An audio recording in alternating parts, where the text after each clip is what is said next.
દુનિયાનો અંત થવાની વાતો સમયાંતરે સોશિયલ મીડિયા પર વાયરલ થતી રહે છે। હાલમાં પાકિસ્તાનના રહસ્યવાદી રિયાઝ અહેમદ ગૌહર શાહીની એક જૂની ભવિષ્યવાણી ફરીથી ચર્ચામાં છે।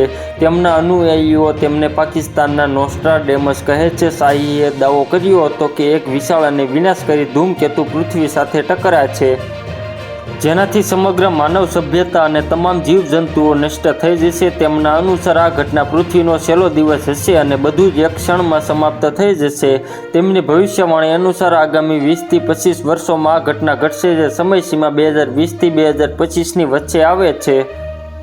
શાહીના અનુયાયીઓનો દાવો છે કે આ ટક્કરથી ભયાનક ભૂકંપ, સમુદ્રમાં ઊંચા મોજા અને મોટા શહેરોનું ડૂબવું સંભવ છે, જેનાથી હાલની વિશ્વ વ્યવસ્થા સંપૂર્ણપણે સમાપ્ત થઈ જશે। નોંધનીય છે કે રિયાઝ અહેમદ ગૌહર શાહી પાકિસ્તાનના રાવલપિંડીના રહેવાસી છે। તેઓ 2001માં લંડનમાં અચાનક ગાયબ થઈ ગયા હતા।